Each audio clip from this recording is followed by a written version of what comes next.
Praise the lord. ఈ సమయంలో మనము దైవజనులకు ఉండవలసినటువంటి లక్షణాలలో ఒకదాని గురించి క్లుప్తంగా తెలుసుకుందాం.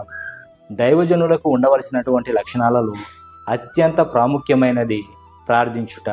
దైవజనుడు తన గురించి తాను ప్రార్థించాలి, తన కుటుంబం గురించి ప్రార్థించాలి, సంఘ క్షేమాభివృద్ధి కొరకు ప్రార్థించాలి, సార్వత్రిక సంఘం కొరకు ప్రార్థించాలి, వ్యాధులు రోగాల చేత పీడించబడుచున్న వారి కొరకు ప్రార్థించాలి, అపవిత్ర ఆత్మలు పట్టి ఇబ్బందులు పడుచున్న వారి కొరకు ప్రార్థించాలి, ఆర్థికంగా చితికిపోయిన వారి గురించి ప్రార్థించాలి, సహోదరుల ఐక్యత కొరకు ప్రార్థించాలి, విడిపోయిన భార్యాభర్తలు తిరిగి కలిసేలాగున ప్రార్థించాలి, హింసించబడేవారి కొరకు ప్రార్థించాలి, శోధించబడేవారి కొరకు ప్రార్థించాలి, నశించిపోవచ్చున్న ఆత్మల రక్షణ కొరకై ప్రార్థించాలి, దేశ క్షేమం కొరకు ప్రార్థించాలి, ప్రపంచ శాంతి కొరకు ప్రార్థించాలి.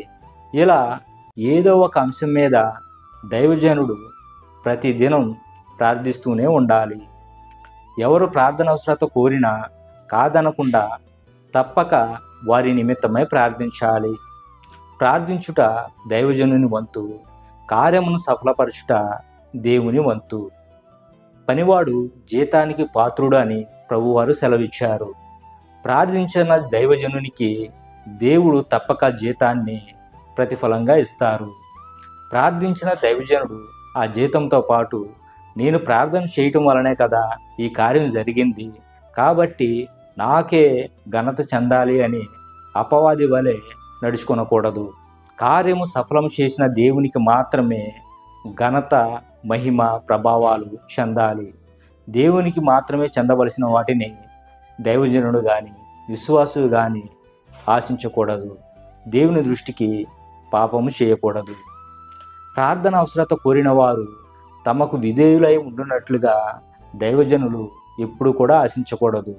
దైవజనులతో పాటు విశ్వాసులు కూడా సమానులని గుర్తెరగాలి. ఏది ఏమైనప్పటికీ దైవజనునిగా దేవుని చేత ఎన్నిక చేయబడుట గొప్ప వరము. ప్రార్థించే అవకాశము దొరకటం మహాభాగ్యము. కాబట్టి దైవజనుడు తన యొక్క బాధ్యతను విస్మరించకూడదు. నిత్యం అనునిత్యం ప్రతి ఒక్కరి కొరకు ప్రార్థించుతూనే ఉండాలి. ఆమేన్.